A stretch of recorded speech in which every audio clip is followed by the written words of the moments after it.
Hey everybody, it's Scott Steen with winnersandwhiners.com coming to you from the Hammer and Hank studio on the expansive first floor of the Winners and Whiners Sports and Entertainment Complex to bring you today's Deep-3.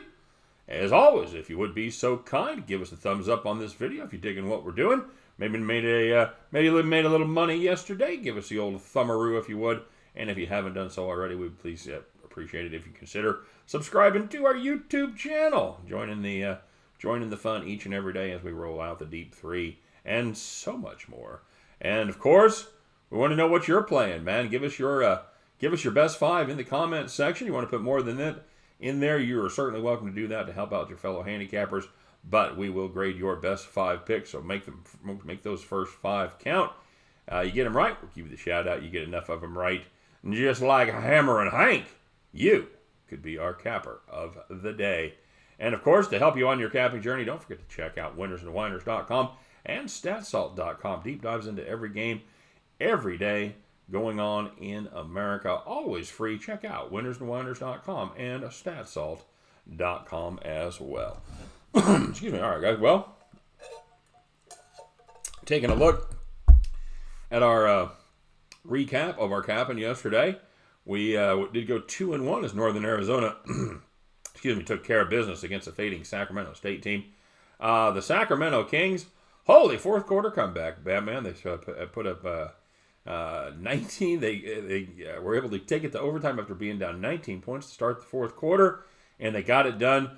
Winning outright in overtime. Not only did they not need the 3 points, but if you did take a little sniff on the money line, as I might have suggested, you got somewhere in the neighborhood of plus 130, plus 135. Well done. We're not going to call it no sweat, but sometimes, you know what, we'll take those that go our way. And Alcorn State just couldn't. They were up big early, 8 to 10 points. It was never a monster lead, but they were doing well. Just couldn't hold on to it. They end up winning by 3, so we go 2-1 on the Deep-3, and on the premium side, we go 1-0-1 as we had KU easily take care of that 8-point spread against Oklahoma State, but we did have Iowa. We officially capped it at 6 points, and that's where it ended after a flurry of points there late in the game. Iowa was able to get us back to a push. I know some of you had it at 5.5, and I hope some of the premium players had it at 5.5 as well, but officially for our purposes, we did cap it at 6, so it goes down as a push. So that takes us to 3-1-1 on the day. That is 75%. That's a little more. That's a little more like it. I'd take 75% every day, huh? How about that? But we like to get those days where it just kind of balances out the some of the days where we might have gone 2 and 3 or even gulp worse than that. So anyway, let's go on and take a look at tonight's game, shall we? Starting off in the NBA, as the Washington Wizards travel to the town that made Milwaukee famous. Now, that doesn't make sense. Try to do it with the beer. Travel to Beer City to take on the Bucks. Milwaukee's a 15.5 point home favorite here, guys. Yeah, it's hard to fade the best team in basketball, but the numbers tell us that the Bucks have been a little overvalued at home versus bad teams. They're just 6-10 against the number as a double-digit home favorite. And the Wizards, they played pretty well as a dog the other night in Atlanta, notwithstanding. They're 21-17 against the spread as a dog, and they are 4-4 as a double-digit road dog. Play those Wizards and hang on tight. Give me Washington plus 15.5. Oh, and turning our attention to the Big 12, where the Georgia Bulldogs travel to Columbia to take on the Missouri Tigers. Georgia, 4-point road doggy in this one. You know, guys, the Missouri Tigers are pretty much going to be an auto fade until they prove to us that they can actually take care of their business. They have just 1 victory and 1 cover in 6 SEC games, plus a breathtakingly bad 23-point loss to West Virginia last Saturday. I don't love the Dogs. I think they're a middle-of-the-road team at best, but I am really down on the Tigers right now. I say for this one, it's Dogs over Cats. And finishing up with our old pal, Brokeback Macra. Brokeback, yeah, it's Akron. It's our old pal Akron. As Buffalo takes on Akron there in Akron, Ohio. You know, we're going to take a look at the first half in this one, but not the under. This Akron team has beat me into submission as far as playing any kind of an under with them. They're a team that lives up to their name, the Zips, especially in the first half.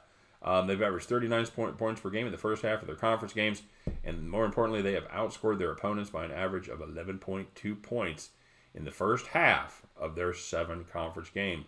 The Bulls, well, they don't play great defense. They're giving up 38.4 points per game in the first half, and they haven't faced an offense that's been as hot as the Zips. Akron, well, we've seen them fall asleep at the switch in the second half, so we're going to just eliminate that problem. I think they come out strong in a big game against a good Buffalo team there in a good home environment. Give me the Akron Zips first half. The spread on this game is 8. We're going to guess that first half number is around 5. We're going to call that Akron first half minus the 5. And we're going to call it Georgia Bulldogs plus 4. And we're opening the night with a little NBA playing as the Washington Wizards catch 15 in the hook from Milwaukee. The end of those 3, you guys can join me. We'll pick up our winning tickets, keep the week rolling, and head back to the window. All right, guys, we are heating up a little bit on the premium side. If you'd like to get down on the premium picks, we will put the link in the description of the video. Just click the link, follow the instructions. You will be a part of the premium team. We would certainly love to have you. And let's see how y'all did with the old shout-outs here tonight. First of all, a couple of housekeeping items, guys that reached out to us. Cedric Thomas. He's on me, man. He said it's the Alcorn State Braves. He's absolutely right. I called them the Hornets, which that was the Alabama game. That was the Alabama team was the Hornets. Alcorn State was the Braves. I knew it as soon as I started posting the video, and I heard myself say Hornets. Like, that's not right. So Cedric Thomas wanted to point out that it's the home of Steve McNair, Leslie Frazier, Donald Driver, and Medgar Evers, to name a few. So Cedric, thanks for keeping me honest. Thanks for keeping my feet to the fire. I love having the smartest audience on YouTube, but sometimes it comes back to haunt you. So, yes, it is the Alcorn State Braves, as using it in a sentence, as the Alcorn State Braves could not cover the damn number tonight. Davey Covers, talking about Kobe, said Kobe was the man growing up in Chicago. Watched Mike and got to witness number 2 in Kobe. God bless all the souls on board, Dave. I think you speak for everybody, basketball fan or not, talking about Kobe. Thanks for reaching out there. And Stuart Aardvark, he said R.I.P. to Kobe and all those who left us early. Remind us how fragile the whole shit show is. Absolutely. He said hug your loved ones, share your grubs, play nice. That's a damn fine advice from a quadruped right there. It really is. Stuart Aardvark, thanks very much, man. And Guardian Angel, he said, hey, thanks, Scott. Watch you every day. Great stuff. Thanks, bro. And I did. Oh man, I forgot to write it down. Somebody reached out and appreciated me coming from the Black Mamba studio, giving Kobe the ultimate respect. So I'm glad you guys noticed. I appreciate it. And yeah, it was a tough day. It was a tough show to do. And anyway, let's go on. Let's talk about you guys, shall we? The gentlemen or ladies, as the case may be, that had perfect attendance today. The list is as follows: Corgi Small, Derek Alota, Mean Green, Paul Gremmen. One of you gentlemen got juiced, and that was Derek Saunders. I always do that, Derek. Sorry, brother. Derek Saunders got juiced, and we did have some money makers out there today. Sri Harsha went 1-2, but played a nice money line play. He ended up making 35, third of a unit. That's a successful day any day. Chris Johnson had a nice day, went 3-1 plus 191. But the Grub Master General did a very, very fine job. The astute Aardvark went 4-1 on his plays, plus 290 on the day. Hey, Ard, you're the man, and you are the capper of the day. Congratulations, my friend. Well done. Got any play for Wednesday? Anything that you want to, any grubs you want to throw out there? We'd love to hear them. All right. So let's get it going here, guys. A couple of you had a good day, but we need to get out there and start making that moolah today. There's a nice slate of games. Let's go out there and make that cheddar, shall we? But no matter what happens, we'll meet back here tomorrow, and we'll do what we always do. We'll bitch about our bad beats. We'll brag about those fat stacks, and then it'll be hump day. And you know what? Honestly, where else would you rather be? Knee deep in basketball action, ready to make that cash.